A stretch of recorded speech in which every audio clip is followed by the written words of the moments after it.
اعوذ باللہ من الشیطان الرجیم بسم اللہ الرحمن الرحیم۔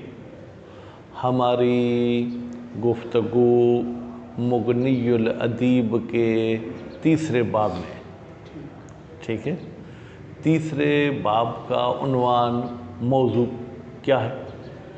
فرماتے ہیں کہ ان چیزوں کے احکام بیان کریں گے جو جملہ تو نہیں ہے لیکن جملے کے ساتھ شباہت رکھتے ہیں، ٹھیک ہے۔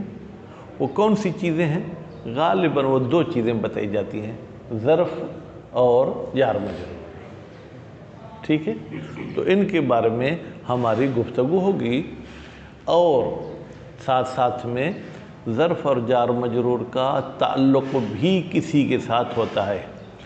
جس کے ساتھ تعلق ہو وہ کیا چیز ہونی چاہیے؟ کہتے ہیں فعل ہوگا یا شبہ فعل ہوگا، ٹھیک ہے، یا ایک ایسا لفظ ہوگا جو شبہ فعل کی تعویل میں جائے گا، یا ایسا لفظ ہوگا جو فعل کی معنی دے گا۔ تو گویا کہ چار چیزیں ایسی ہو گئیں جن کے ساتھ ظرف کا یہ وہ تعلق ہو سکتا ہے۔ اب کہتے ہیں کہ ہمیں ہر ایک کی مثال دیں۔ خلاصے کے لحاظ سے تو خلاصہ ہو گیا، ٹھیک ہے، خلاصہ ہو گیا یا نہیں ہوا؟ بھائی ہمیں کوئی مثال دیں جہاں پر جار مجرور کا تعلق جو ہے کیا ہے؟ فعل کے ساتھ ہو۔ کہتے ہیں انعمت علیہم، علی جار ہم مجرور، اس کا تعلق انعمت کے ساتھ ہے۔ بات واضح ہو گئی؟ تو پھر غیر المغضوب علیہم، مغضوب اس میں مفعول ہے، علیہم کا تعلق مغضوب کے ساتھ ہے، یہ شبہ فعل کی مثال ہو گئی، ٹھیک ہے۔ تو یہ آیت ہوگی، باقی مولا امیر کا قول ہے وہ پھر ہم عبارت میں پڑھیں گے۔ اچھا، پھر فرماتے ہیں کہ اب دو مثالیں ہوں گی نا، فعل کی اور شبہ فعل کی۔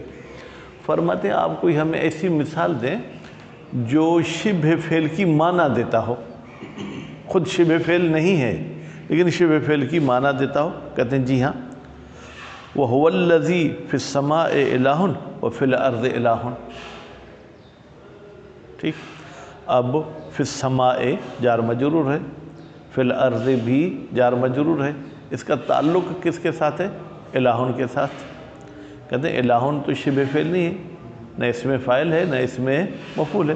کہتے ہیں الہٌ بمعنی معبود، یا الہٌ بمعنی موجود، یا ایسی کوئی معنی لیں گے جو شبہ فعل والی ہوگی، تو اس کا تعلق اس کے ساتھ ہے۔ بات واضح ہوگی؟ اس کے بعد پھر فرماتے ہیں کہ آپ ہمیں مثال دیں ایک ایسے تعلق کی جہاں پر متعلق فعل بھی نہیں ہے، شبہ فعل بھی نہیں ہے، اور شبہ فعل کی تعویل میں بھی نہیں جاتا، ٹھیک ہے۔ کہتے ہیں جی ہاں، اس کی مثالیں بھی بہت ساری ہیں، ان میں سے ایک مثال انا ابو المنہال، انا ابو المنہال، ٹھیک ہے، بعض الاحیان، ظرف کے طور پر اگر اس کو منصوب مانے، یا بعض الاحیان، وہ اب آپ کا کام ہے تشخیص دینا۔ شاہد مثال ہماری اس میں ہے کہ بعض ظرف ہے، ٹھیک ہے، اس کو تعلق ہونا چاہیے، اس سے پہلے کوئی فعل بھی موجود نہیں ہے، اس سے پہلے کوئی شبہ فعل بھی موجود نہیں ہے۔ ابو المنہال تو عربی زبان کے اعتبار سے کنیت ہے، ہم چلیں سندھی اردو میں نام بھی کہنا چاہیں تو کہہ سکتے ہیں، لیکن اصل کنیت ہے۔ کنیت وہ نام ہے جو اب یا کے ساتھ شروع ہو، ابن یا بنت کے ساتھ شروع ہو، اس میں اختلاف ہے۔ ابو طالب یہ مولا امیر کے والد کا نام نہیں ہے، کنیت ہے، ٹھیک ہے۔ ابو القاسم یہ ہمارے رسول اکرم کی کنیت ہے۔ اب فرماتے ہیں بعض کا تعلق ابو المنہال کے ساتھ ہے۔ بھائی ابو المنہال نہ فعل نہ شبہ فعل نہ معنی فعل۔ کہتے ہیں علیکم السلام، کہتے ہیں نہیں، ابو المنہال میں ایک قسم کی فعل کی معنی رکھی ہوئی ہے، شجاعت کی، ٹھیک ہے۔ یا مثلا آپ کہتے ہیں ہوا حاتم فی القریۃ، وہ بندہ اس گاؤں کا حاتم ہے، تو اب فی القریۃ جار مجرور کا تعلق حاتم کے ساتھ ہے، ٹھیک۔ اب حاتم فعل بھی نہیں ہے، شبہ فعل بھی، کہتے ہیں اس میں سخاوت کی معنی چھپی ہوئی ہے، ٹھیک ہے، تو اس حوالے سے اس کے ساتھ تعلق ہے۔ بات واضح ہو گئی؟ باقی پھر کتاب میں پڑھتے ہیں۔ آخر میں ایک چیز کہ جس کے ساتھ ظرف جار مجرور کا تعلق ہو وہ کلام میں موجود ہونا ضروری کہتے ہیں۔ جی ہاں، اگر اتفاق سے کہیں کلام میں نہیں ہے تو پھر آپ کو ایک مقدر ماننا پڑے گا، کیونکہ یہ اٹل فیصلہ ہے کہ ظرف کا یا جار مجرور کا تعلق ہوگا فعل کے ساتھ یا شبہ فعل کے ساتھ، یا مذکور ہوگا یا مقدر ہوگا۔ ٹھیک، یہ اسپیڈ اگر ہم رکھیں تو میرے خیال میں 7-8 درس میں یہ باب پورا ہو سکتا ہے۔ بسم اللہ الرحمن الرحیم۔ الباب الثالث، تیسرا باب، فی ذکر احکام ما سے مراد لیں وہ چیزیں، ٹھیک ہے، ذکر کریں گے ان چیزوں کے احکام یشبہ الجملۃ، جو چیزیں شباہت رکھتے ہیں جملے کے ساتھ۔ وہو کی ضمیر بیٹا کہاں جائے گی؟ ما کی طرف۔ وہ کون سی چیزیں ہیں؟ کہتے ہیں الظرف والجار والمجرور، ظرف ہے اور جار اور مجرور ہے، ٹھیک ہے۔ میرے پاس ذکر سے پہلے واو نہیں ہے، حالانکہ واو ہونا چاہیے، آپ کے پاس ہے؟ بیٹا ہونا چاہیے نا۔ فی ذکر احکام و فی ذکر حکمہما فی تعلق، اور اس باب میں ذکر کیا جائے گا وہ حکم جو ان دونوں کا ہے تعلق کے لحاظ سے۔ حکم ہما کی ضمیر کہاں جائے گی؟ ظرف کی طرف اور جار مجرور کی طرف۔ اب پہلا ہی سوال آپ سے ممتحن کر سکتا ہے کہ آپ کہتے ہیں جار مجرور کا تعلق ہے، تو یہ فی ذکر کا تعلق کس کے ساتھ ہے؟ ٹھیک ہے، تو آپ کہیں یا تو فی ذکر کا تعلق جو ہے کیا ہے، مثلا موجودن فی الباب الثالث، تیسرے باب میں موجود ہے یہ چیز، یا پھر آپ اس کو یشبہ وغیرہ کے ساتھ کوئی تعلق کرائیں، تعلق کرانا ضروری ہوگا۔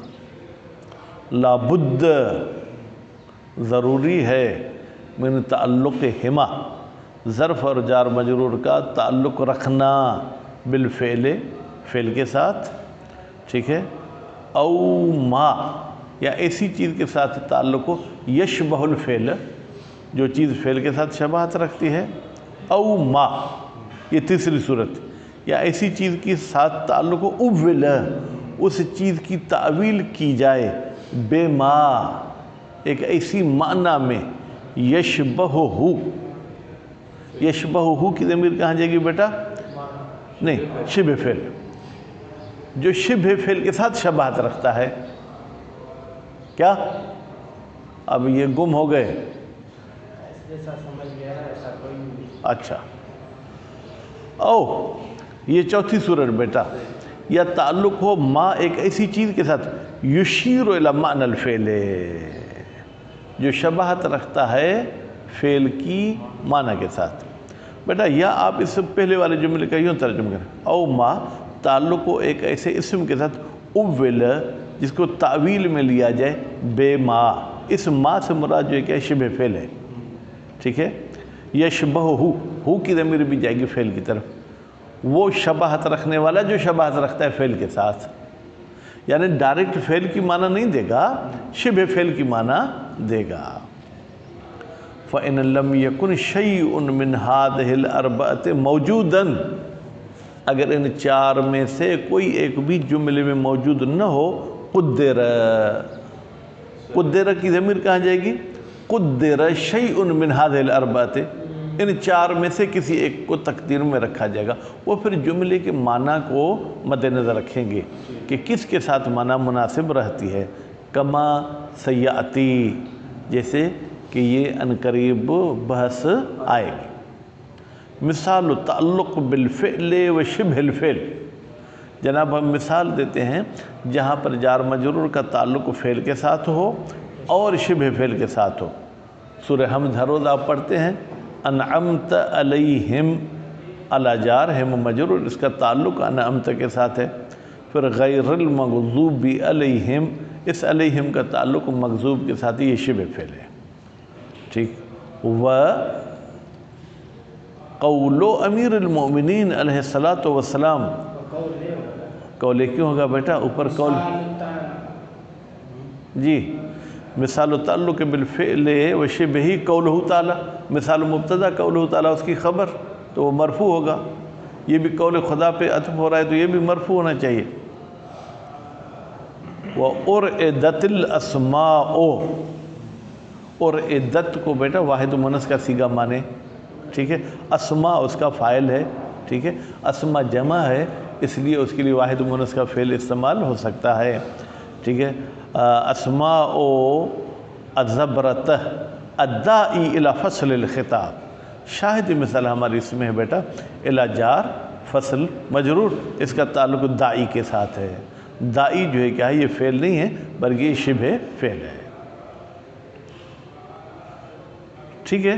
اور اگر کسی ترکیب کے مطابق آپ الی فصل الخطاب کا اور عدت کے ساتھ کریں گے تو پھر یہ فعل کی مثال ہو جائے گی، ٹھیک ہے۔ وہ ترجمے پہ دقت کریں گے لیکن بظاہر داعی کے ساتھ تعلق ہے اس کا۔ کس کا؟ لے زبرت، تو اچھا لے زبرت ہے، ہاں تو اس کا تعلق فعل کے ساتھ، میں اس کو الف لام پڑھ رہا تھا بھائی، عینک والے ہیں نا، ٹھیک۔ ومثال تعلق بما اول بمشبہ الفعل، فرماتے ہیں مثال اس تعلق کی بما، جس لفظ کو تعویل میں لیا جاتا ہے، بمشبہ الفعل، فعل کی تعویل میں نہیں لے جاتے، شبہ فعل کی تعویل میں لے جاتے ہیں۔ قولہ تعالی، اللہ تعالیٰ کا قول ہے، وَهُوَ الَّذِي فِي السَّمَاءِ إِلَٰهٌ وَفِي الْأَرْضِ إِلَٰهٌ، وہی ہے جو آسمانوں میں بھی الہ ہے، یعنی آسمانوں میں بھی اس کی عبادت کی جاتی ہے اور زمین میں بھی اس کی عبادت کی جاتی ہے۔ اب فی السماء جار مجرور ہے اور فی الارض جار مجرور ہے، اس کا تعلق کس کے ساتھ کرائیں گے؟ الہن کے ساتھ۔ آپ کہیں گے تھے الہن تو مؤخر ہے، اب مؤخر مقدم ہونے کی بات تو شاید کلام کی بناوٹ میں ایسے ہونا چاہیے، ایک بات، یا دوسری بات بیٹا الہن جو ہے کیا ہے، یہ نکرہ ہے، یہ مبتدا ہو نہیں سکتا تھا، خبر جب اس کی مقدم ہوگی تو یہ پھر مبتدا ہو سکتا ہے، تو یہ لفظاً متأخر ہے، رتبتاً کیا ہے، مقدم ہے۔ اے وَهُوَ الَّذِي إِلَٰهٌ فِي السَّمَاءِ، ٹھیک ہے۔ اب دیکھیں تفسیر میں انہوں نے جو ہے کہ الہ کو مقدم کیا ہے، فَفِي مُتَعَلِّقَةٌ بِإِلَٰهِ، یہاں پر فی کا تعلق کس کے ساتھ ہے؟ الہ کے ساتھ ہے۔ وَهُوَ اسم، یہ الہ اسم ہے اور غیر الصفت، اس میں فاعل بھی نہیں ہے، اس میں مفعول بھی نہیں ہے کہ ہم اس کو شبہ فعل کہیں۔ بالدلیل انہ یوسف، آپ کے پاس کیا دلیل ہے کہ یہ اسم ہے، ہم اس کو صفت مانتے ہیں؟ کہتے ہیں ہمارے پاس دلیل ہے کہ ان الہ یوسف، الہ کی صفت لائی جاتی ہے، بس اللہ کا موصوف واقع ہونا دلیل ہے کہ یہ خود صفت ہے یا نہیں ہے؟ نہیں ہے۔ فتقول الہ واحد، آپ واحد الہ کے لیے صفت لاتے ہیں، ولا یوسف بالالہ، لیکن الہ کے ذریعے کسی کی صفت نہیں لائی جاتی، لا یقال شیء الہ۔ اچھا چلیں بھائی، الہ اسم تو ہوا، کون سی معنی دے رہا ہے؟ فرماتے وَإِنَّمَا الصَّحَّ تَعَلُّقُ بِالْإِلَٰهِ، بتحقیق صحیح ہے تعلق رکھنا اس فی السماء کا الہ کے ساتھ، لِتَأَوُّلِ الہ، اس لیے کہ الہ کی توجیہ ہوتی ہے کس میں؟ بمعبود، معبود کی معنی میں ہے، اور معبود جو کیا ہے بیٹا، یہ شبہ فعل ہے، ٹھیک ہے۔ کون سے فعل کے ساتھ شباہت رکھتا ہے؟ کون سے فعل کے ساتھ؟ احسنتم، اس میں فاعل فعل معلوم کے ساتھ شباہت رکھے گا، اس میں مفعول فعل مجہول، معبود بے معنی یعبد، ہاں ٹھیک۔ وَإِلَٰهٌ خَبَرٌ لِهُوَ، کہتے ہیں اور پھر الہ کو ہم کیا مانیں گے؟ مبتدا مانیں گے؟ کہتے ہیں نہیں مبتدا نہیں مانے، اگر رحمانی نے کہہ بھی دیا تو آپ نہیں مانے، الہ خبر ہے ایک ہوا کی، وہ ہوا ہے کہاں؟ محذوفاً، در حالی کو جو کیا ہے وہ محذوف ہے۔ وَلَا يَجُوزُ تَقْدِيرُ الہ مبتدا، بھائی اشتباہ ہو گیا رحمانی سے، کہتے ہیں جائز نہیں ہے کہ الہ کو آپ مبتدا مانیں، مخبراً عنہ بظرف، آپ الہ کو مخبر عنہ بنائیں اور خبر کس کو بنائیں؟ ظرف کو، او فاعلاً بظرف، یا الہ کو فاعل مانیں کس کا؟ ظرف کا، یہ بھی ٹھیک نہیں ہے، کیوں؟ لِأَنَّ صِلَةَ حِينَئِذٍ خَالِيَةٌ مِنَ الْعَائِدِ، بھائی دیکھیں وَهُوَ الَّذِي، الَّذِي موصول ہے، ٹھیک ہے، اس کو عائد کی ضرورت ہے جو صلے میں ہونی چاہیے، اگر ہوا کو آپ تقدیر میں نہیں مانیں گے تو پھر اس جملے میں کوئی عائد نہیں ہوگا۔ وَمِثَالُ تَعَلُّقُ بِمَا فِيهِ رَائِحَتُهُ، رائحتہ کی ضمیر پلٹیں کس کی طرف؟ فعل کی طرف. فعل بھی نہیں ہے، شبہ فعل بھی نہیں ہے، ٹھیک ہے، شبہ فعل کی تعویل میں بھی نہیں جاتا، البتہ فعل کی معنی کی خوشبو اس میں ہے.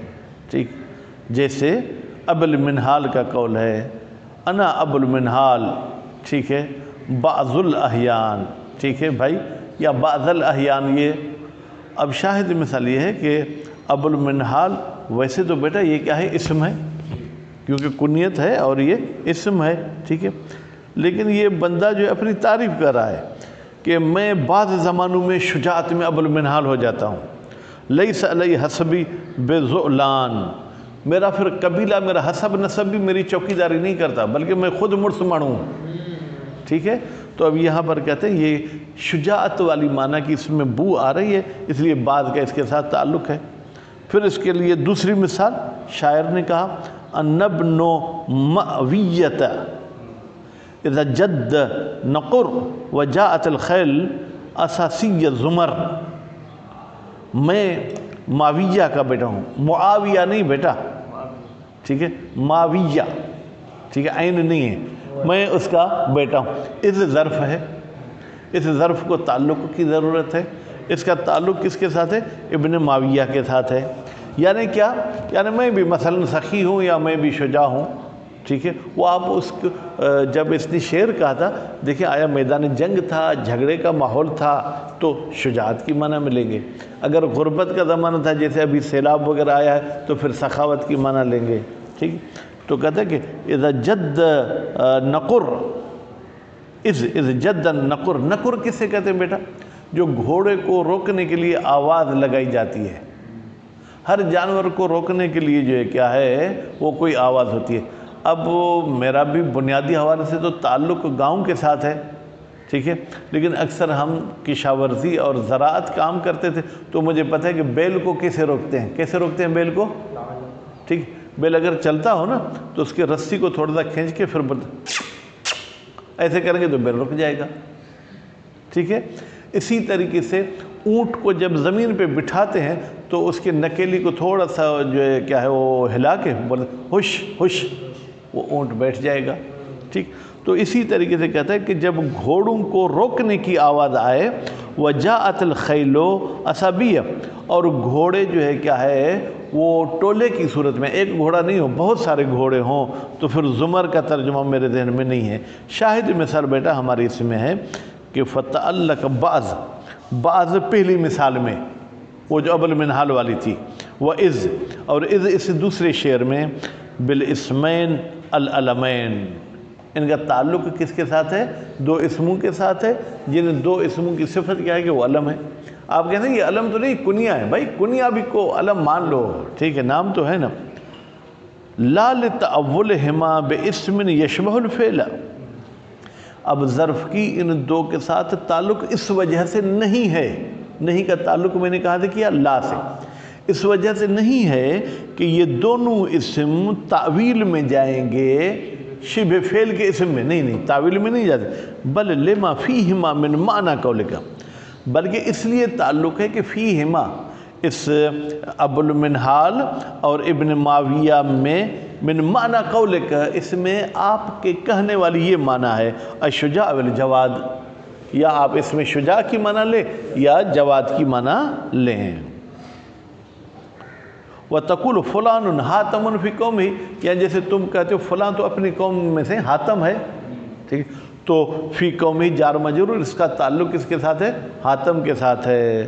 فَتَعَلَّقَ الظَّرْفُ بِمَا فِي حاتم، پس تعلق ہوا اس ظرف فی قومہ کا بما، اس معنی کے ساتھ، فی حاتم، جو حاتم میں ہے.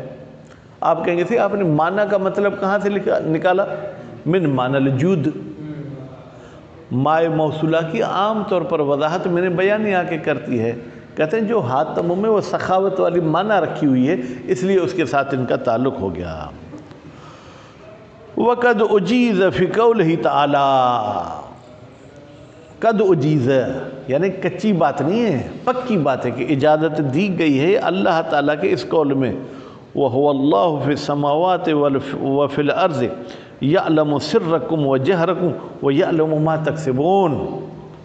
وہی اللہ ہے آسمانوں میں، وہی اللہ ہے زمین میں، وہ تمہاری کھلی باتوں کو، سر یعنی تمہاری جو ہے کیا وہ چھپی باتوں کو بھی جانتے، وہ جہرکم اور تمہاری کھلی باتوں کو بھی جانتا ہے، وَيَعْلَمُ مَا تَكْسِبُونَ اور جو کچھ تم کماتے ہو وہ بھی جانتا ہے۔ پھر وہ مٹھائی کھلاؤ یا نہیں کھلاؤ الگ بات ہے، لیکن اللہ جانتا ہے کہ آج یہ کتنا کما کے آیا ہے۔ خوب، اب بیٹا اجیز کا نائب فاعل نہیں آیا، یہ آیا ہے؟ اجیز کون سا سیگا ہے جناب ذیشان صاحب؟ میں نے پوچھا کون سا سیگا ہے؟ ہاں پوچھا کون سا سیگا ہے؟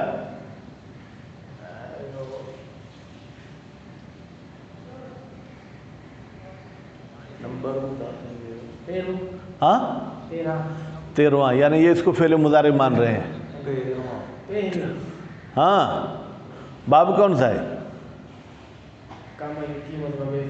ٹھیک ہے۔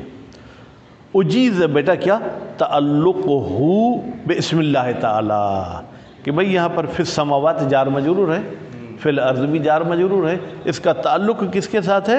ٹھیک ہے، اللہ کے اسم کے ساتھ ہے۔ وَإِنْ كَانَ اللَّهُ عَلَمًا، اگرچہ اللہ علم بھی ہے، ٹھیک ہے، اللہ معنی، پھر کیوں تعلق ہوا؟ اللہ معنی، اس معنی کے بنا پر، وَهُوَ الْمَعْبُودُ، بھائی اللہ کون ہے؟ جس کی عبادت کی جاتی ہے، یا یوں کہیں کہ اللہ کیا ہے؟ المسمى بهذا الاسم، جس کا نام رکھا گیا ہے یہ، تو المسمى اسم میں مفعول ہو گیا، تو اس حوالے سے اس کے ساتھ تعلق ٹھیک ہے۔ وَأُجِيزَ تَعَلُّقُهُ، اور اجازت دی گئی ہے کہ اس جار مجرور کا تعلق یعلموں کے ساتھ، وَبِسِرَّكُمْ، یہ بھی اجازت دی ہے کہ اس کا تعلق کس کے ساتھ ہو؟ سر کے ساتھ ہو، یہ بھی اجازت دی گئی ہے کہ اس کا تعلق جو ہے کہ جہر کے ساتھ ہو۔ تو گویا کہ اس کے تعلق میں یہ اتنی ساری گنجائشیں آپ کے سامنے نکل آئیں۔ وَرُدَّ ثَانِي، کہتے ہیں دوسری والی جتنی بھی تینوں صورتیں، یا علموں کے ساتھ بھی تعلق کو ٹھکرایا گیا ہے، جہر کے ساتھ بھی ٹھکرایا گیا ہے، سر کے ساتھ بھی ٹھکرایا گیا ہے۔ بھائی آخر کوئی اعتراض تو ہوگا نا، بغیر اعتراض کے تو ہم کسی کی بات نہیں ٹھکراتے، کہتے ہیں جی ہاں اعتراض ہے۔ بِأَنَّ فِيهِ، بتحقیق اس دوسری ترکیب میں کیا لازم آتا ہے بیٹا؟ تقدیم معمول المصدر، بھائی سر اور جہر جو ہے کیا ہے؟ یہ مصدر ہے، ٹھیک ہے، اور اس کا معمول کا مقدم ہونا ٹھیک نہیں ہے، تو یہ معمول جار مجرور بھی تو اس کا معمول ہوگا نا، یہ کیسے مقدم ہو گیا؟ ٹھیک ہے۔ وَتَنَازُعِ الْعَامِلَيْنِ، اور اس میں پھر لازم آتا ہے کہ دو عامل تنازع کریں، سر کہتا ہے کہ میرا معمول ہونا چاہیے، جہر کہتا ہے میرا معمول ہونا چاہیے۔ اب تنازع بعد والے اسم میں ہو سکتا ہے، لیکن پھر متقدم پہلے والے میں نہیں ہو سکتا۔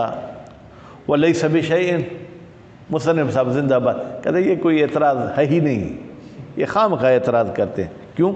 لِأَنَّ الْمَصْدَرَ هُنَا لَيْسَ مُقَدَّرًا بِحَرْفٍ مَصْدَرِيٍّ، ٹھیک ہے، وَصِلَتِهِ، کہتے ہیں یہ آپ کے اعتراض اس صورت میں ہوں گے جب فعل ہو اور اس پر حرف مصدری ہو، وہ تاویل مصدر میں جائے تو اس کا معمول مقدم نہیں ہو سکتا، وہ اپنے ما تقدم میں جو ہے کہ تنازع نہیں کر سکتے ہیں، یہاں تو ایسا ہی نہیں، یہاں تو ڈائریکٹ اسم ہے، ٹھیک ہے، ڈائریکٹ مصدر ہے۔ وَلِأَنَّهُ قَدْ جَاءَ، پھر کہتے ہیں ہم قرآن میں آپ کو مثال دے کے بتاتے ہیں کہ معمول مقدم ہو گیا ہے۔ وَلِأَنَّهُ، شان یہ ہے، قَدْ جَاءَ نَحْوُ، اس قسم کی مثال آئی ہے، بالمؤمنین رؤوف رحیم، ٹھیک ہے بیٹا۔ اب بالمؤمنین جار مجرور یہ مقدم ہو گیا، اس کا تعلق رؤوف کے ساتھ ہے یا رحیم کے ساتھ ہے۔ وظرف متعلق بعہد الوصفین قطعا فقضا، ہونا بھائی یہاں پر ڈائریکٹ رؤوف رحیم صفت ہے، وہاں پر اللہ کو، ٹھیک ہے، نہیں، اس سر کو اور جہر کو بھی گویا کہ ہم شبہ فعل مانتے ہیں، تو جیسے یہاں پر مقدم ہو گیا جار مجرور، وہاں بھی مقدم ہو گیا، لہذا آپ کا یہ تقدم والا اعتراض ختم ہو گیا۔ ومثال تعلق بالمحذوف، یہاں تک تو متعلق، بیٹا مجھے بھی اشتباہ ہوتا تھا، جار مجرور کو ہم متعلق کہیں گے، جس کے ساتھ تعلق ہے اس کو ہم متعلق کہیں گے۔ وہ الگ بات ہے کہ ہشام شاہ پہ اعتراض ہوگا کہ تعلق تو یہ جو ہے کیا ہے، لازم ہے، اس کے اسم میں مفعول آپ نے کیسے بنایا، ٹھیک، پھر ہمارے پاس بھاگنے کے بہت سارے طریقے، کبھی کبھی یہ ثلاثی مجرد کی معنی دیتا ہے، پھر کیا کریں گے؟ ٹھیک. وَإِلَىٰ سَمُودَ أَخَاهُمْ صَالِحًا، اور سمود کی طرف ہم نے ان کا بھائی صالح بھیجا. ٹھیک ہے، اب بھیجا کہاں رکھا ہے؟ کہتے ہیں وہ ارسلنا، وہ تقدیر میں ہے، بے تقدیر وہ ارسلنا. وَلَمْ يَتَقَدَّمْ ذکر الارسال، حالانکہ اس آیت میں پہلے ارسال کا بھی ذکر نہیں آیا، لیکن کیونکہ انبیاء کے سلسلے کی بات ہے نا، اور پھر یہ اِلَىٰ ثَمُودَ أَخَاهُمْ صَالِحًا، بھائی اور کیا معنی لے سکتے ہیں؟ صالح تو نبی تھا، یہ بھی ہمیں خارجی مطالعے سے پتہ چلا ہے. ٹھیک ہے، اور سمود کی طرف پہلے بھی نبی کی طرف نبی گئے تھے، تو ہمیں قرینہ مقالیہ نہیں ہے، لیکن قرینہ حالیہ سے پتہ چل رہا ہے کہ یہاں کیا تقدیر میں ہونا چاہیے. ولیکن ذکر النبی، ٹھیک ہے، یہاں یوں گئے ولیکن ذکر النبی والمرسل، لیکن نبی کا ذکر ہونا اور مرسل کا ذکر ہونا یدل علی ذالک، وہ دلالت کرتا ہے اس بات پر کہ یہاں پر ارسلنا جو ہے کہ وہ تقدیر میں رکھنا ہوگا. صلی اللہ علی محمد و آل محمد.